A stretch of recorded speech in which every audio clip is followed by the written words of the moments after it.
আমরা কেবলার দিকে পিঠ করে যদি বসি তাহলে কি গুনাহ হবে?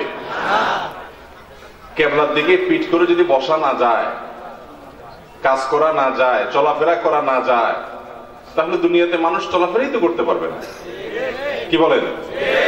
সব সময় কেবলারের সামনের দিকে দিয়ে যদি আপনার চলা লাগে, তাহলে তো অনেক সময় উল্টা হাঁটা লাগবে। কি বলেন? ইসলাম কি এত কঠিন? ভাইরা আমার, অতএব ওয়াজ মাহফিলের স্টেজ এটা কেবলার দিকে পিঠ করে রাখতে হবে। যুক্তি কি? যে শ্রোতাদের পিঠ যেন কেবলার দিকে না হয়। তো শ্রোতাদের পিঠ বাঁচলো বুঝলাম, কিন্তু আমাদের পিঠের কি হবে? আয়োজকরা শ্রোতাদেরকে বাঁচাই দিলেন যে আপনারা কেবলা থেকে পিঠ করে দিলেন না, ভালো। এই স্টেজে মানুষগুলো বসে আছে, এদের পিঠের কি দশা হবে? তাহলে বোঝা গেছে এটা কোনো সঠিক কথা। এসব কথা বলতে হবে ভাই, না বললে আমরা সংশোধন হবে কোথায়? আমাদের জানা লাগবে না ইনশাআল্লাহ।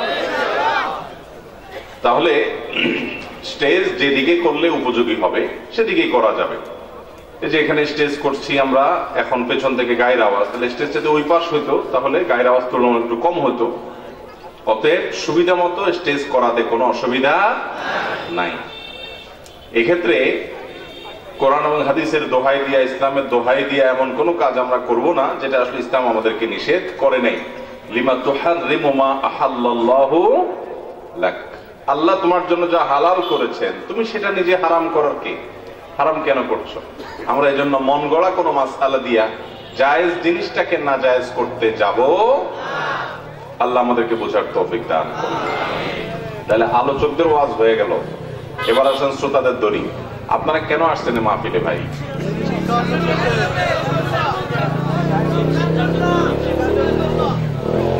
দেখছেন বব করতেছে, আমরা কি ওয়াজ করবো না বব শুনবো বলেন? আচ্ছা যাক, ধৈর্য ধারণ করি ইনশাআল্লাহ। খুব চমৎকার আয়োজন, ভাইরা অনেক কষ্ট করেছেন, সবাই এক কালারের জামা পড়ছে, এটাও কি কম কষ্ট? মাশাআল্লাহ, সুন্দর, ভালো, সুশৃঙ্খল আয়োজন, এটা বোঝা যাচ্ছে। আল্লাহ তাআলা কবুল করুক আমাদের ভাইদেরকে। হেলফুল ফজল যুব সংঘের ভাইরা তারা অনেক কষ্ট করে পরিশ্রম করে একটা চমৎকার আয়োজন উপহার দিয়েছেন। আল্লাহ তাআলা আমাদের সবাইকে, তাদের সবাইকে এর জন্য উত্তম বিনিময় দান করুন। এবার ভাই আপনারা বলেন, প্রশ্ন উত্তর দেন। আপনারা এখানে এই ওয়াজ মাহফিলে কি উদ্দেশ্যে আসছেন? উদ্দেশ্য কি?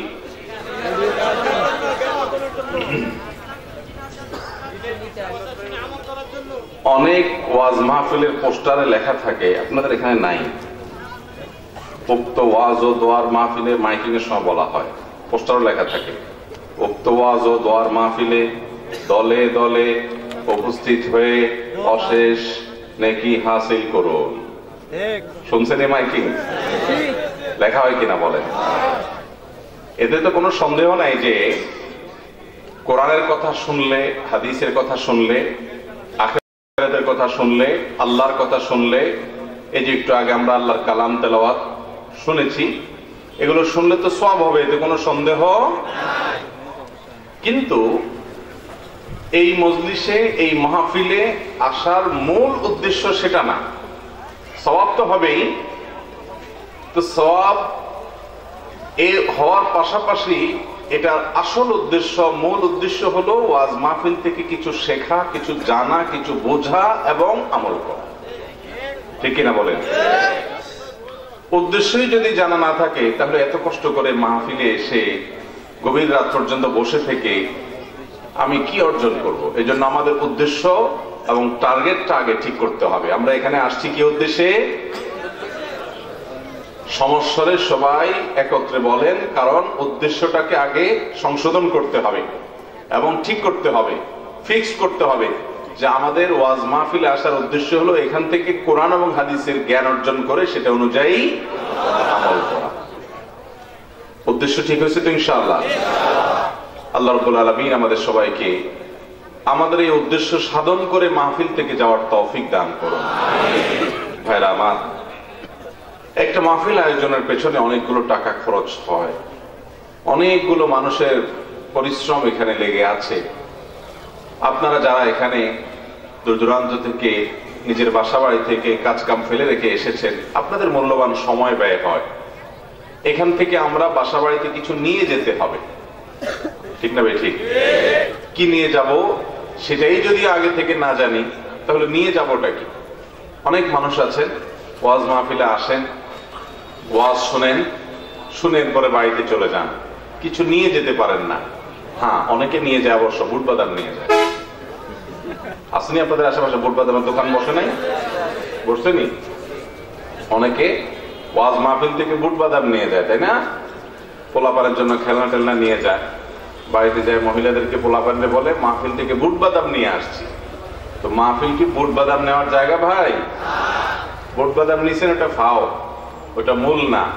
মূল উদ্দেশ্য হবে এখান থেকে এলিম নিয়ে যাওয়া, জ্ঞান নিয়ে যাওয়া, জানা এলিম নিয়ে যাওয়া, কোরআন হাদিসের কথা নিয়ে যাওয়া, এবং সেগুলা নিয়ে গিয়ে বাড়িতে থাকা মানুষদেরকেও শেখানো, নিজেও আমল করা। এই জন্য মাহফিলে বসে বসেই আমাদের প্রত্যেকটা মানুষকে প্রতিটা কথা যখন নতুন করে জানবো, বসে বসে নিয়ত করতে হবে, প্ল্যান পরিকল্পনা করতে হবে যে আমি এই কথাটা জানলাম, এটা তাহলে এখন থেকে কাল থেকে আমি এটা আমল শুরু করব। ওই কথাটা আমি শুনলাম যে এটা গুনাহ, নাজায়েজ, হারাম, আল্লাহ এবং তার রাসূল নিষেধ করেছেন, অতএব সেটা থেকে আমাকে বেঁচে থাকতে হবে। এই পরিকল্পনাটা আমরা মাহফিলে বসে বসে করবো ইনশাআল্লাহ। ঠিক আছে তো ভাইরা আমার? আল্লাহ রাব্বুল আলামিন কোরআনে হাকিমে বলেছেন, আফা হাসিবতুম আন্নামা খালাকনাকুম আবাথা ওয়া আন্নাকুম ইলাইনা লা তুরজাউন। এই একটি আয়াত, এটা নিয়ে যদি আমরা বারবার চিন্তা করি, এই আয়াতের মর্ম অর্থকে যদি আমরা একটু বোঝার চেষ্টা করি, মাথায় রাখার চেষ্টা করি, এবং এটাকে যদি আমরা উপলব্ধি করতে পারি, তাহলে আমাদের জীবনের মোড় পরিবর্তন হতে আর কিছুর প্রয়োজন হবে না। আল্লাহ বলেছেন আফা হাসিবতুম, অর্থাৎ হে মানুষেরা, তোমরা কি ধারণা করেছো, তোমরা কি এটাই মনে করেছো যে আন্নামা খালাকনাকুম আবাথা, আল্লাহ বলছেন যে আমি তোমাদেরকে অহেতুক এমনি এমনি সৃষ্টি করেছি কোনো উদ্দেশ্য ছাড়া, এরকম তোমরা মনে করে বসে আছো?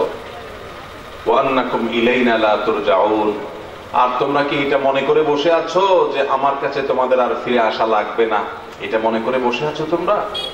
অর্থাৎ আল্লাহ রাব্বুল আলামিন এই প্রশ্ন রাখার মাধ্যমে আমাদেরকে জানাতে চাচ্ছেন যে আমাদেরকে অহেতুক সৃষ্টি করা হয় নাই এবং আল্লাহর কাছে আমাদেরকে ফিরে যেতে হবে। অতএব ঈমানদারের প্রতিটি পদক্ষেপ, প্রতিটি পা ফেলা, প্রতিটি কাজ, প্রতিটি উঠা বসা, প্রতিটি বিষয়, এগুলো সম্পর্কে আল্লাহ রাব্বুল আলামিনের কাছে জবাবদিহি করা। হয় আমার কাজ নেকামলের পাল্লায় উঠবে, আর না হলে বদামলের পাল্লায় যোগ হবে। অতএব ঈমানদার সকাল থেকে সন্ধ্যা পর্যন্ত, ঘুম থেকে উঠা থেকে নিয়ে আবার ঘুমানো পর্যন্ত যত কাজ করবে, এই সব কাজগুলো কোরআন এবং সুন্নাহ অনুপাতে হচ্ছে কিনা, আল্লাহ এবং তার রাসূল সাল্লাল্লাহু আলাইহি ওয়াসাল্লামের নির্দেশ অনুযায়ী হচ্ছে কিনা, সেই হিসেব ঈমানদারকে মিলিয়ে তার জীবন পরিচালিত করতে হবে। এর মাধ্যমে সে আল্লাহর কাছে জবাবদিহিতার জায়গা তৈরি করবে। আমরা সেভাবে আমাদের জীবনকে পরিচালনা করার চেষ্টা করব তো ইনশাআল্লাহ।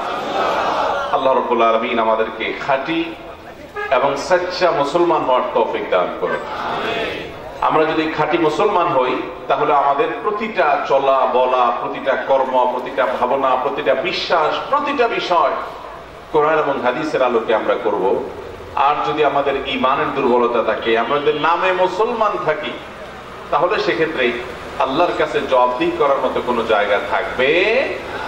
আল্লাহ তাআলা আমাদের সবাইকে আখিরাতের প্রতি যে আমরা ঈমান আনার কথা মুখে দাবি করি, সেটাকে আমাদের মাথায় রেখে, মনে রেখে, উপলব্ধিতে রেখে, সব সময় স্মরণে রেখে, আখিরাতের কথা মাথায় রেখে চললে যেভাবে চলা যায় সেভাবে চলার তৌফিক দান করুন। মোহতারাম হাজরিন,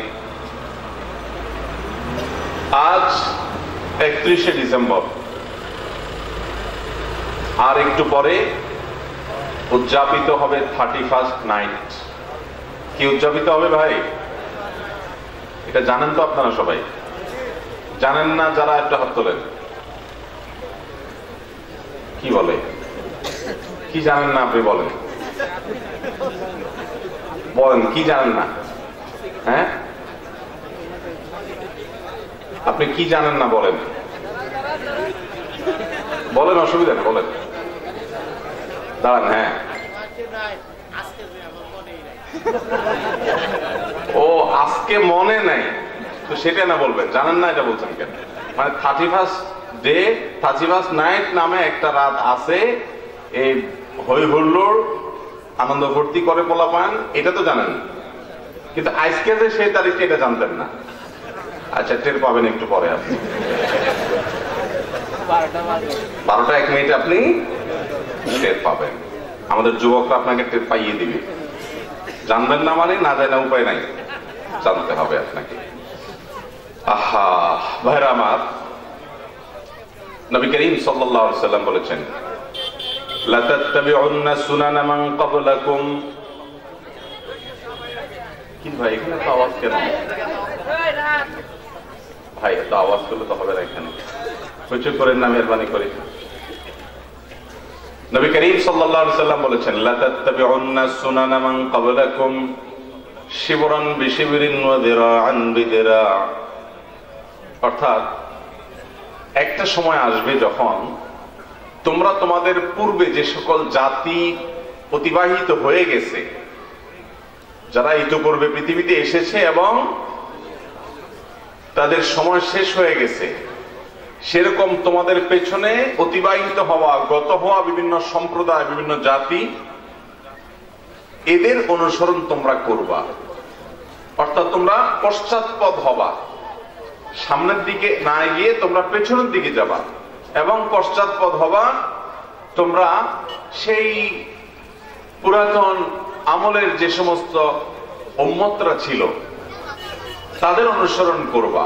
অনুসরণ যে করবা সেটা আবার শিবরান বিশিবরিন ওয়া দিরাআন বিদিরাইন। তারা 1 বিগত যদি কোনো দিকে যায় তোমরা সেদিকে 1 বিগত যাবা, তারা যদি কোনো দিকে 1 হাত যায় তোমরাও 1 হাত যাবা। এমন কি হাত্তা লাউ সালাকু হুজরা দাব্বিন লাসালাকতুমু, এমন কি তারা যদি ওই যে 1 বিগত আর 1 হাত করে যেতে যেতে যেতে যেতে যায় গর্তে ঢুকে পড়ে, তোমরাও যায় গর্তে ঢুকে পড়বা। এইরকম অন্ধ অনুকরণ করবা তোমরা তাদের। সাহাবায়ে কেরাম প্রশ্ন করেছেন, ইয়া রাসূলুল্লাহ, আপনি কি ইহুদি খ্রিস্টানদের কথা বলছেন? কারণ ইহুদিরা মুসা আলাইহিস সালামের উম্মত, যিনি অনেক হাজার বছর আগে পৃথিবীতে এসেছেন এবং তিনি চলে গেছেন, তার শরিয়াত এটা আল্লাহর তরফ থেকে রহিত হয়ে গেছে। এরপরে আল্লাহ নবী ঈসা আলাইহিস সালাম এসেছেন, তিনিও 2 সহস্রাব্দের আগে 2 সহস্রাব্দ আগে দুনিয়া থেকে চলে গেছেন। তো তার শরীয়ত রহিত হয়ে গেছে। তাহলে ঐতিবাহিত হওয়া জাতি, তাদের অনুসরণ এই মুসলমানরা করবে, তাও একেবারে পায়ে পা মেপে মেপে। তারা যেমনে যেমনে করে, যেদিকে যেদিকে যায়, সেটা ভালো হোক মন্দ হোক, এসব বাজ বিচার করা ছাড়া তাদের অন্ধের মতো অনুসরণ করবে। আপনি যে এই অনুসরণের কথা বলছেন যে পেছনের জাতি, সেটা বলতে কি আপনি ইহুদি খ্রিস্টানদেরকে বুঝাইছেন? তখন নবী করিম সাল্লাল্লাহু আলাইহি ওয়াসাল্লাম বলেছেন, ফামান, হ্যাঁ তাদের কথাই বুঝাইছি। এরা যদি না হয় তাহলে কার কথা আর বলবো? এদের কথাই বলছি যে মুসলমানরা এক সময় ইহুদি খ্রিস্টানদের অনুসরণ অনুকরণে এত অন্ধ হয়ে যাবে যে ওরা যদি 1 বিগত কোন দিকে যায়, মুসলমান 1 বিগত তাদের পিছে পিছে যাবে। তারা যদি 1 হাত যায় তো পিছে পিছে 1 হাত যাবে। তারা গিয়ে যদি গর্তে ঢুকে তো মুসলমান গিয়ে তাদের ওই গর্তে ঢুকবে। তাদের এক কথায় অন্ধ অনুকরণ করবে। এরকম একটা ভয়ঙ্কর সময় আমরা আজ পার করছি। চতুর্দিকে দেখবেন যে আমাদের মুসলমানদের মধ্যে হীনমন্যতা কাজ করে। কি কাজ করে ভাই? হীনমন্যতা কাজ করে। আমরা মনে করি যে আমাদেরকে আল্লাহ রাব্বুল আলামিন 2টা উৎসব দিয়েছেন, ঈদুল ফিতর, ঈদুল আযহা। এই উৎসবগুলো বোধহয় আমাদের জন্য যথেষ্ট না। এজন্য আমাদের অনেক মুসলমানরা তাদের কাছ থেকে ধার করে বিভিন্ন উৎসব নিয়ে আসে, আমদানি করে, ওই উৎসবে লাফালাফি ফুর্তি করে, উল্লাস করে। মুসলমানের সন্তান বছরে 2টি মহা পবিত্র এবং গুরুত্বপূর্ণ তাৎপর্যপূর্ণ জাতীয় উৎসব মুসলমানের জীবনে, ধর্মীয় জীবনে, মুসলমানের জীবনে, সেটা তারা যে আল্লাহর পক্ষ থেকে পেয়েছে, আল্লাহর হাবিব সাল্লাল্লাহু আলাইহি সাল্লাম তাদেরকে যে দুটো উৎসব দিয়ে গেছেন এটাতে তারা খুশি না। তারা ওই ইহুদি খ্রিস্টানরা কোন কোন দিনে লাফালাফি করে, কোন কোন দিনে ফুর্তি করে, কোন কোন দিনে উল্লাস করে, কোন কোন দিনে আনন্দ করে, কোন কোন দিনে আতশবাজি করে, কোন কোন দিনে ফানুস উড়ায়, মুসলমানের সন্তান ঠিক তাদের ওই অন্ধ অনুকরণ আজ পদে পদে করছে কি করছে না। এই ভবিষ্যৎবাণী আপনার আমার প্রিয় হাবিব সাল্লাল্লাহু আলাইহি সাল্লাম করে গেছেন সেই 1450 বছর আগে, যে এরকম অন্ধের মতো অনুকরণ করার মতো একটা গোষ্ঠী তোমাদের মধ্যে বের হবে, তারা এরকম তাদের পিছনে যাবে এবং তাদের পিছনে ছুটবে। মুহতারাম হাজরিন, আল্লাহ রাব্বুল আলামিন আমাদেরকে যে দিন দিয়েছেন এখানে কোনো অপূর্ণতা আছে? এখানে কোনো কিছুর অভাব আছে? ইসলামে বিনোদন নাই, হাসি নাই, ইসলামে শারীরিক ব্যায়ামের জন্য খেলাধুলার আয়োজন নাই, ইসলামে আমাদের জাতীয় জীবনে গোটা দেশের মানুষের একযোগে গোটা পৃথিবীর মুসলমানদের উৎসব এবং আনন্দ করার জন্য ঈদের ব্যবস্থা আছে না নাই? এরপরে আবার আমরা উৎসব খুঁজে বেড়াই আল্লাহদ্রোহী, মুশরিক, আল্লাহর প্রতি অবিশ্বাসী কাফেরদের কাছ থেকে ধার করে এনে উৎসব করি, সেটার পিছনে আমরা দৌড়াই। কিছু মানুষ আছে ঘরের তরকারি তার ভালো লাগে না, বাহিরের খানা খাইলে তার মজা লাগে, আছে না নাই? বউ এত সুন্দর করে তরকারি রাঁধে, সে স্বাদ পায় না, শুধু আরেক ঘরের মহিলা রাঁধলে বলে সেটা খুব স্বাদ হয়েছে। এরকম কিছু লোক আছে না নাই?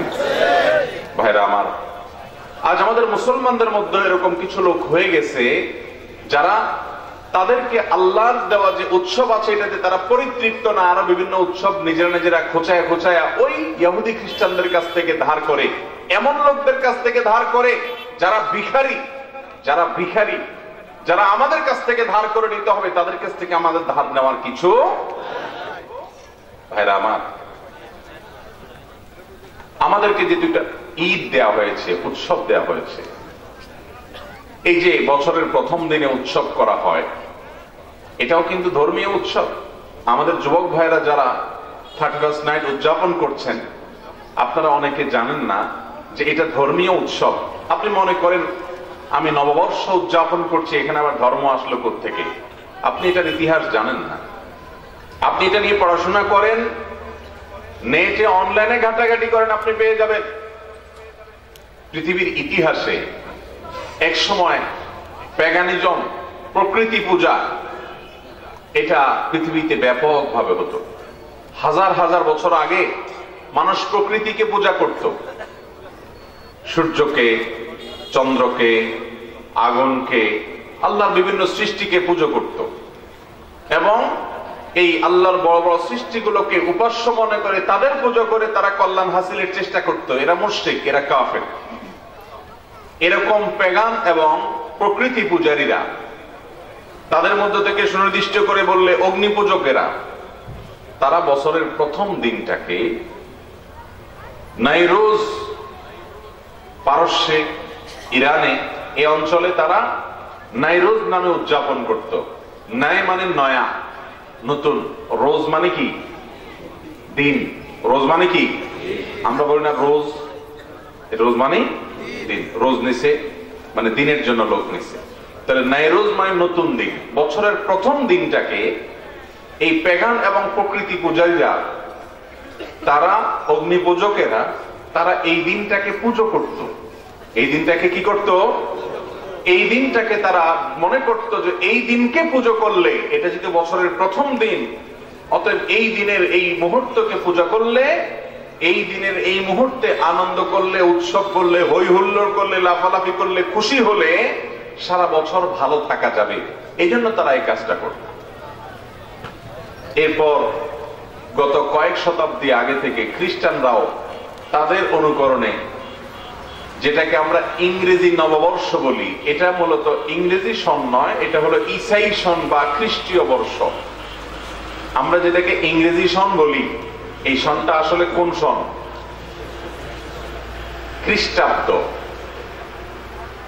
খ্রিস্টান, ঈসাই ঈসা আলাইহিস সালামের উম্মত যারা যারা মুহাম্মদ সাল্লাল্লাহু আলাইহি ওয়াসাল্লামের প্রতি ঈমান আনে নাই, সে সকল খ্রিস্টানরা তাদের নবী এবং আমরাও যাকে নবী হিসাবে স্বীকৃতি দেই, তাদের ধারণা মতে সেই আল্লাহর নবী ঈসা আলাইহিস সালামের জন্মের বছরটাকে এক ধরে তারা যে সন গণনা শুরু করেছে, সেই সনটাই আজ 2023 এসে পড়লো। আমার কথা কি বুঝতে পারছেন? তাহলে এই সনটা মূলত এটা একটা ধর্মের স্মৃতি বিজড়িত সন, আর সেটা হলো খ্রিস্টান ধর্মের মানুষদের তাদের ধর্মীয় স্মৃতি বহন করে এমন একটা সন এবং সাল। এটাকে আমরা বলি হলো ইংরেজি সাল। আসলে ইংরেজি সাল না, এটা কি? খ্রিস্টাব্দ। ইংরেজি সাল আমিও বলি বোঝার জন্য, যেহেতু এটা প্রচলিত হয়ে গেছে আমরাও বলি, কিন্তু আমাদের ধারণা সঠিক করতে হবে যে এটার সাথে ইংরেজি আর বাংলার সম্পর্ক নয়, এটার সাথে ধর্মের সম্পর্ক। আর সেটা কোন ধর্ম? খ্রিস্টান ধর্ম। যেমন হিজরি সন যেটা আমরা মুসলমানরা গণনা করি, এর সাথে সম্পর্ক হলো আমাদের প্রিয় নবী সাল্লাল্লাহু আলাইহি ওয়াসাল্লামের হিজরতের। কিসের সম্পর্ক? হিজরতের সম্পর্ক। এইজন্য আমরা এটাকে কি বলি? হিজরি বলি। অনেকে বলে এটাকে আরবি সন। না, এটা আরবি সন না, এটা কোন সন? হিজরি সন। আমরা যেটাকে বাংলা সন বলি, এটা বাংলা সন, ঠিক আছে, যেহেতু বাংলায় এটার প্রচলন হয়েছে, সম্রাট আকবর করেছে। কিন্তু মজার বিষয় হলো বাংলা সনের গণনাও শুরু হয়েছে নবী করিম সাল্লাল্লাহু আলাইহি ওয়াসাল্লামের হিজরতকে এক ধরে, ওইটার সাথে মিল রেখে। শুধুমাত্র হিজরি সন আর বাংলা সনের মধ্যে পার্থক্য হলো একটা হলো চান্দ্রবর্ষ আর একটা হলো সৌরবর্ষ, কিন্তু দুইটারই গোড়া হলো নবী করিম সাল্লাল্লাহু আলাইহি ওয়াসাল্লামের হিজরত। মুসলমান সেই সনের মাসও অনেকে জানে না, তারিখ জানা তো পরের কথা, কিন্তু ওই খ্রিস্টাব্দ ঈসাই সন, সেটার মাস তো মাস, তারিখ তো তারিখ, একবারে সেকেন্ড মিনিট হিসাব করে 12টা 1 মিনিট 30 সেটাও মুখস্থ রাখে। তাহলে নবী করিম সাল্লাল্লাহু আলাইহি ওয়াসাল্লাম যে বলেছেন, ইহুদি খ্রিস্টানদের অন্ধ অনুকরণ করা, তাদের পেছনে দৌড়াতে দৌড়াতে তোমরা একেবারে তারা গিয়ে যদি ধ্বংসের অতল তলে হারিয়ে যায়, তোমরা তাদের পেছনে গিয়ে তোমরাও ধ্বংস হবা, তারপরও অন্ধের মতো তাদের পেছনেই ছুটবা, তাদেরকে উন্নত মনে করবা, তোমাদের ভিতরে হীনমন্যতা আসবে। আজকে সেটা আসছে না? আসে নাই? ভাইরা আমার, আমরা আমাদের দেশে বাংলা ভাষায় কথা বলি। বাংলা আমাদের মাতৃভাষা। পৃথিবীর সকল ভাষার সৃষ্টিকর্তা কে? আল্লাহ রাব্বুল আলামিন।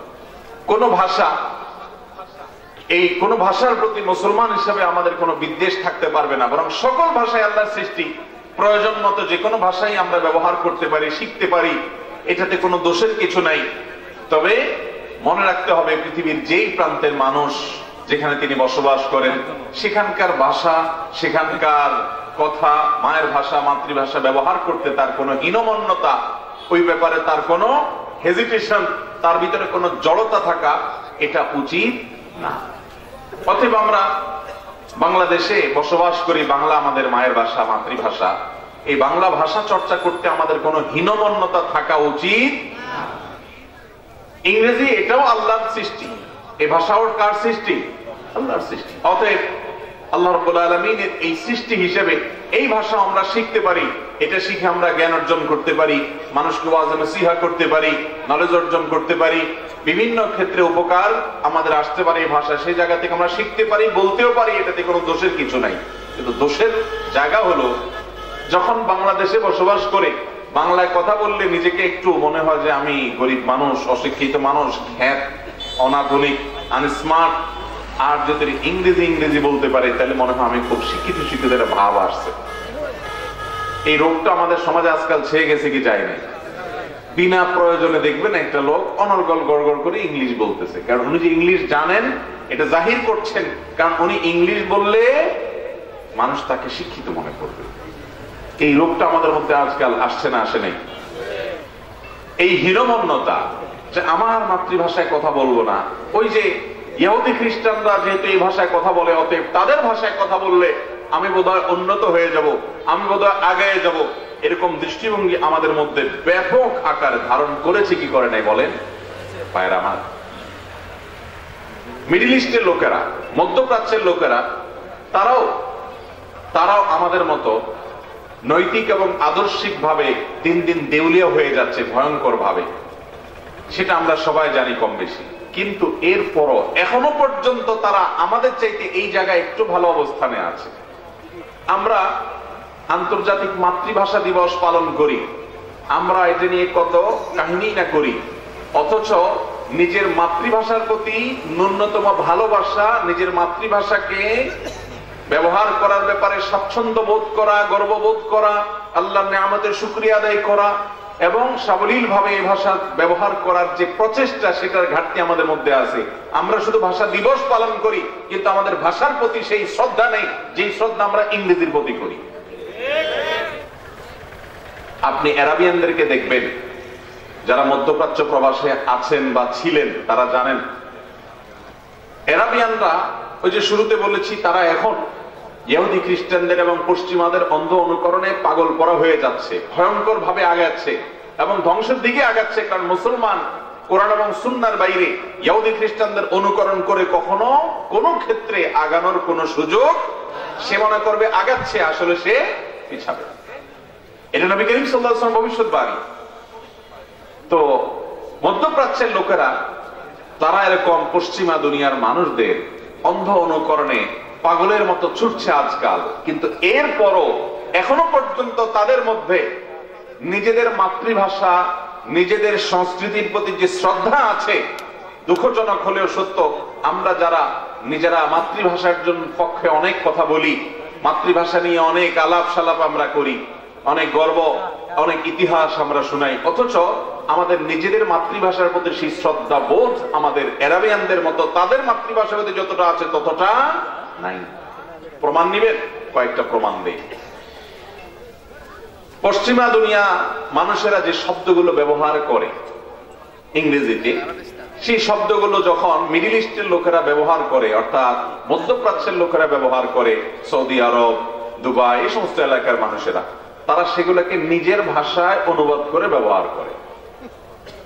আর আমরা আমাদের এই অঞ্চলে ওই শব্দগুলোকে আমরা অনুবাদ করে ব্যবহার করা তো দূরের কথা, ওইভাবে ব্যবহার করি, পারলে আরো কিছু নিজেরা ইংরেজি বলে নিজেদেরকে শিক্ষিত জাহির করার চেষ্টা করি। কিছু দৃষ্টান্ত নেন। আমি গত জুমায় এ বিষয়ে আলোচনা করছিলাম। আপনারা তো যে বিশ্বকাপ ফুটবল নিয়ে অনেক লাফালাফি করলেন কতদিন আগে, তাই না? বলেন তো দেখি, ফুটবলের বাংলা কি? ফুটবল এটাকে বাংলা না ইংরেজি?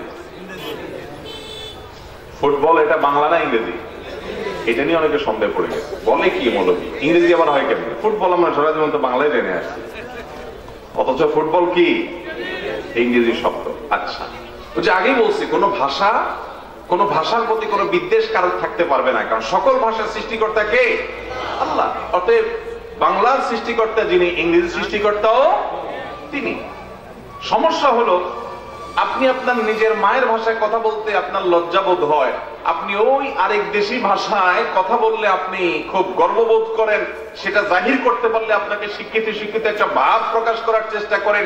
এই মূর্খতা, এই অজ্ঞানতা, এই হীনমন্যতা, এটা যে আপনাকে ধ্বংস করে দিচ্ছে, সেই জিনিসটা বোঝানোর জন্য বলছি যে ওরা ফুটবল বলে, এই জিনিসটা যখন আপনি বলবেন আপনার দেশে, আপনি তো এটাকে বাংলায় কিছু একটা বলবেন। বলেন দেখি ফুটবলের বাংলা কি? আরে বল তো ইংরেজি, গোল। ফুট মানে পা। বলেন, এখানে অনেক বাংলা শিক্ষিত মানুষ আছেন, বাংলা বিভাগে পড়া, বাংলায় অনার্স করা, মাস্টার্স করা অনেক লোক আছেন, হ্যাঁ, অনেক স্কুলের শিক্ষক আছেন। বলেন দেখি ফুটবলের বাংলা কি? আমি গত জুমা আমার মসজিদে বলার পর একজন মুরব্বী উত্তর দিচ্ছে, এটা বাংলা আমার নিজেরও জানা নাই, কিন্তু আপনাদেরকে জিজ্ঞেস করতেছি, মানে এই না যে আমি জানি, আমিও জানতাম না। তো জুমার সময় আমি এটা বলার পর সামনের কাতারে আমার পাশেই বসে একজন মুরব্বী চাচা, উনি উত্তর দিলেন, বললেন যে ফুটবলের বাংলা হলো পদগোলক। শুনছেন জীবনে? পদগোলক। বল মানে গোলক আর ফুট মানে পা। তো এই জন্য উনি বলছেন যে ফুটবলের বাংলা যদি এক শব্দে বলতে হয় বা এক কথা বলতে হয়, বোঝাতে হয়, তাহলে বলতে হবে পদগোলক। আমি বলি, এখন যদি আমরা বলি যে বিশ্বকাপ পদগোলক আয়োজন হয়েছে, তো সবাই তো হাসবে, বলবে কি এই লোকের মাথা নষ্ট হয়ে গেছে নাকি, এটা আবার ভাইরা আমার। তাহলে আমরা ইংরেজি শব্দটাকে ইংরেজিতে রাখি, পারলে আরো দু চারটা ইংরেজি বলতে পারলে অনেকে খুব গর্ববোধ করি, তাই না? আমি একবার এয়ারপোর্টে আপনার আভ্যন্তরীণ ফ্লাইটে কোন একটা জায়গা যাচ্ছি, ঢাকা, তো বাসে করে বিমান পর্যন্ত যেতে হবে লাস্ট চেকের পরে। তো বাসে ওঠার পরে দেখলাম কিছু যুবক ছেলে ফেলে, ওনারাও কোনো জায়গায় যাচ্ছেন কয়েকজন মিলে। তো নিজেদের মধ্যে ওনারা যে কথা বলছেন দেখলাম সবাই শুধু ইংরেজিতে কথা বলতেছে। আমি চিন্তা করলাম সব ইংরেজ নেই কোনো, ভালো করে তাকা দেখলাম না, ইংরেজ না, এগুলো সব বাঙালি, আমার দেশের সন্তান, আমার ভাই, কিন্তু কথা বলতেছে সব কিসে? ইংরেজি। মাঝে মধ্যে দুই একটা বাংলা বলতেছে, বেশিরভাগ ইংরেজিতেই বলতেছে দেখলাম। তো আমি চিন্তা করলাম ব্যাপারটা কি, এদের মধ্যে কোনো ইংরেজ নাই, কিন্তু তারা নিজেরা সব বাংলাদেশি, কিন্তু কথা বলতে তারা ইংরেজি ছাড়া বলতে পারতেছে না, দুই এক শব্দ বলে। এখন তো অনেকে এরকম আছেন যে বাংলা বললে ওইটাকে বাংলিশ বানায় ফেলায়, মানে বাংলা প্লাস ইংলিশ সমান সমান এই বাংলিশ টাইপ কথাবার্তা বলতেছে। যাই হোক, তো এই টাইপের কথা বলা এটা আমাদের অনেকের একটা গর্বের কারণ। আমরা মনে করি যে আমরা অনেক শিক্ষিত হয়ে গেছি, অনেক আধুনিক হয়ে গেছে, জাহির করতে হবে, এই জন্য আমরা এই কাজ করি, ঠিক না বেঠিক? তো এই জন্য দেখেন হীনমন্যতা কোত্থেকে আসে। আপনি বাংলা সন সম্পর্কে আপনি জানেন না, বাংলা কোন মাস চলছে, বাংলা সনের কোন মাস চলছে বলতে পারবেন আপনারা? প্রশ্ন আউট হয়ে গেছে জন্য অনেকে এখন বলতে পারবেন, উত্তর আউট হয়ে গেছে। পৌষ মাস। সত্যি করে বলেন তো, এই পৌষ মাস এখানে শোনার আগ পর্যন্ত আপনি জানতেন না এটা পৌষ মাস? যারা সত্যি করে মানে জানতেন না যারা, তারা একটা হাত তোলেন তো দেখি। কিছু লোক আদা আদি তুলতেছে, দরকার নেই কষ্ট করার, নামান। আচ্ছা এবার আসি ভাই, এইভাবে দেখবেন যে আরাবিয়ানরা, মধ্যপ্রাচ্যের লোকেরা, তারা কিন্তু ফুটবলকে ফুটবল বলে, ওই যে অধপতন শুরু হয়েছে, কিন্তু এখনো পর্যন্ত তারা ওইটাকে আরবিতে বলে। আমরা কিন্তু ফুটবলের বাংলায় পদগোলক বলি না, আমরা ফুটবলই বলি। ওরা কিন্তু ফুটবলকে আরবিতে বলে, কি বলে জানেন? ওই যে মধ্যপ্রাচ্যের লোকজন আছে, প্রবাসী আছে। কোন দেশে থাকেন আপনি? এই দেখছেন সৌদি থাকে, আমি ভুল বলছি? কোরা বলে, কোরা। কোরা মানে বল, কোরা মানে কি? গোল, বল। তো ওরা পুরা নাম হলো কোরাতুল কদম, মানে ফুটবল, সংক্ষেপে বলে কোরা। হ্যাঁ, এরপরে আসেন, আমরা ফুটবল খেলা যে গোল ঠেকায় যে বেটা, এটা কি বলি? গোলকিপার। বলেন এটা বাংলায় কি বলে? গোলরক্ষক। ওইটা বাংলা ব্যবহার আছে, মাশাআল্লাহ, ভালো। কিন্তু আরাবিয়ানরা গোলকিপার বলবে না কেউ। এটা গোলকিপার ব্যবহার তাদের মধ্যে নাই বললে চলবে। ওরা জানেও কিনা সন্দেহ আছে, কয়েকজন, শতকরা 10 জনও জানে কিনা সন্দেহ আছে গোলকিপার। ওরা বলে হারেস, মানে গোলরক্ষক। আচ্ছা, ট্যাবলেট আছে না, ট্যাবলেট, আমরা ওষুধ যে খাই ট্যাবলেট, ট্যাবলেট এটা ইংরেজি না বাংলা? এটা বাংলা বলেন তো? বড়ি। শুনতেই কেমন একটু বিব্রত বিব্রত লাগতেছে, তাই না? যদি ওষুধের দোকানে যায় বলেন ডাক্তার সাহেব কয়টা ব্যথার বড়ি দেন, বলবে যে আপনি কি হেকিমি দোকানে আসছেন? বলেন ব্যথার ট্যাবলেট দেন। আমরা বাংলাটা ব্যবহার করি না, ইংরেজিটাতে এত অভ্যস্ত। এটা দোষের কিছু নাই, কিন্তু আপনারা কেউ বলেন না জায়েজ না জায়েজের মাসালা এনেন না। আমি বোঝাতে চাচ্ছি যে আমরা হীনমন্যতায় ভুগি। আমরা অন্যের ভাষায় কথা বলতে পারলে খুব গর্ববোধ করি, আমরা সেগুলাকে গায়ে মাখি, নিজেদের মনে করি, নিজেদেরটাকে আমরা নিজেদের মনে করি না।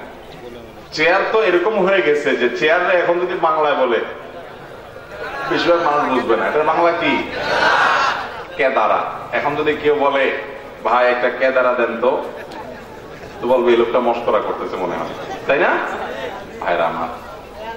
লিফটের বাংলা বলেন দেখি। কেদারা তো বলে দিচ্ছেন সহজে, বলেন দেখি লিফটের বাংলা কি? লিফটে বাংলা বলে সিঁড়ি। লিফটের বাংলা কি ভাই?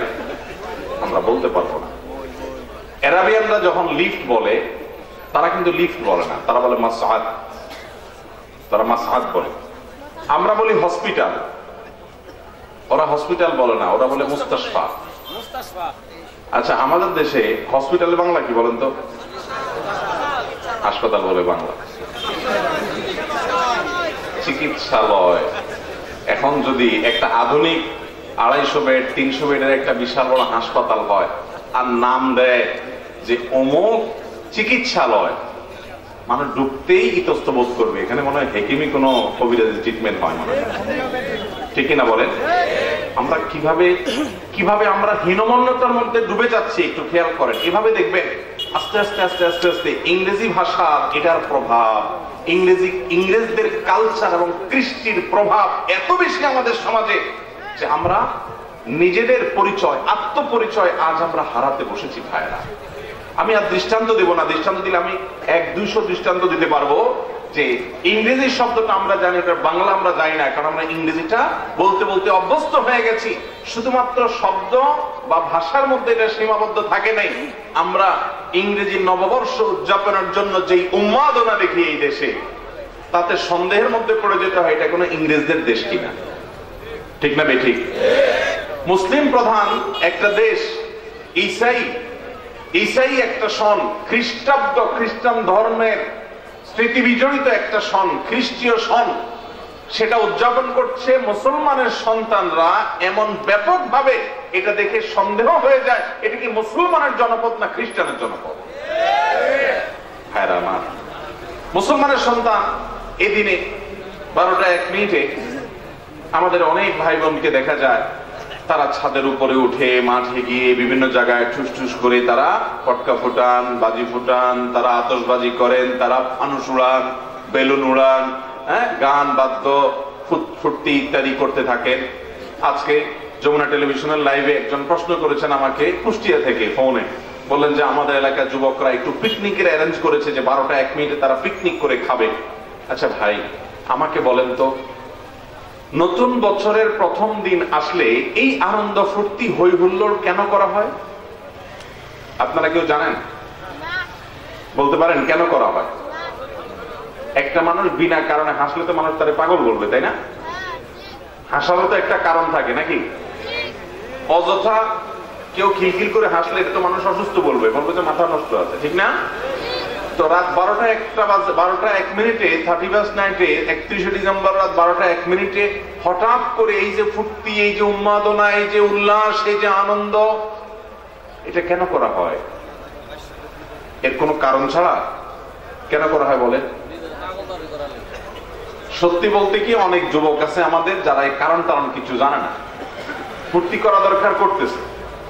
তবে এটা মূলত পেগানরা এবং প্রকৃতি পূজারীরা এই জন্য করতো যে ওই যে একটু আগে বললাম, তারা মনে করে বছরের প্রথম দিনটাকে উৎসব করে, তাকে পুজো করে, আনন্দ করে, উৎসব করে, ফুর্তি করে কাটাইলে তাহলে সারা বছর সে ভালো থাকতে পারবে। এই ক্ষমতা কি বছরের প্রথম দিন কি আল্লাহ তাআলা দিয়ে রাখছেন? এই প্রথম দিনের পূজা করলে বা ওই দিনকে আপনি উপাসনা করলে কিংবা ওই দিন উপলক্ষে উৎসব করলে, আনন্দ ফুর্তি করলে তাহলে আপনার সারা বছর ভালো থাকবেন। এটা যদি সত্য হতো, এটা যদি বাস্তবসম্মত হতো, এটা যদি যুক্তিসঙ্গত হতো, তাহলে দুনিয়াতে মানুষ এত কষ্ট, এত ব্যবসা বাণিজ্য, চাকরি বাকরির জন্য দেশ ছেড়ে বিদেশ যাওয়া, এত অস্থিরতা, এত পেরেশানি না করে সবাই মিলে বছরের প্রথম দিনের একবারে প্রথম প্রহরে হা হা হি হি করে হাসতে হাসতে দরকার আধা ঘন্টা গড়াগড়ি খাইতো, তারপরও সারা বছর ভালো থাকতো। কি বলেন? এই অযৌক্তিক কাজ যারা করেন তারা যখন নিজেদেরকে বিজ্ঞান মনস্ক বলেন তখন আমাদের খুব লজ্জা হয়। তোমার কোন বিজ্ঞানে বলছে যে বছরের প্রথম দিনের প্রথম প্রহরে আনন্দ উৎসব করলে ভালো থাকা যায় সারা বছর? যদি তুমি এই কারণে না করো তাহলে আমাকে বলো কি কারণে করছো, তোমার এই হাসির কারণ কি তোমাকে বলে যেতে হবে। তুমি কেন এই ফুর্তি করছো? ফুর্তির একটা কারণ থাকবে কি থাকবে না? আল্লাহ তাআলা আমাদেরকে দুটি উৎসব দিয়েছেন মুসলমানদেরকে, আমরা মুসলমান, ঈদ উল ফিতর আর ঈদ উল আযহা। এই দুইটা উৎসবের কারণ আছে না নাই? ঈদ উল ফিতরের উৎসবের কারণ কি বলেন তো? ঈদ উল ফিতরে আমরা কেন আনন্দ করি? কেন? মাশাআল্লাহ, উত্তর সঠিক। রমজানের পুরো মাস জুড়ে সিয়াম সাধনা করেছি, ইবাদত বন্দেগী করেছি, কোরআন তেলাওয়াত করেছি, তারাবি পড়েছি, রমজানের পুরো ইবাদত করার তৌফিক হয়েছে। এই জন্য আল্লাহ তাআলা আমাদেরকে মাস জুড়ে ইবাদত করতে পারার তৌফিক হয়েছে, সেটার জন্য আল্লাহ তাআলা একদিন আনন্দ করার, উৎসব করার সুযোগ দিয়েছেন। তাহলে আমাদের আনন্দের একটা ব্যাখ্যা, কারণ আছে না নাই? ঈদুল আজহাতে কেন আনন্দিত হন?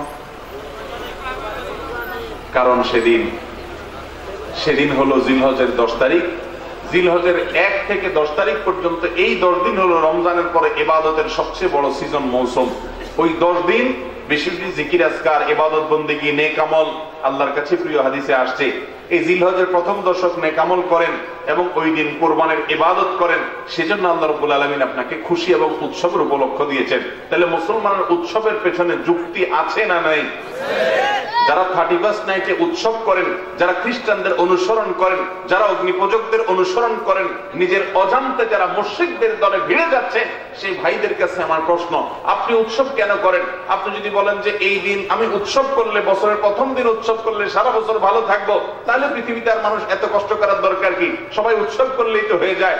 কত যুবক গত বছর 31st নাইটে উৎসব করেছে, এই বছর সে দুনিয়া থেকে চলে গেছে, সে টিকতেও পর্যন্ত পারে নাই, সুস্থ পরের কথা আছে না নাই? তাহলে বোঝা গেল যে এই সময় বা বছর বা এই দিন বা এই 31st নাইট আমাকে সুখ দিতে পারে, এই বিশ্বাস কখনো ইমানদার কোন মুসলমান কখনো করতে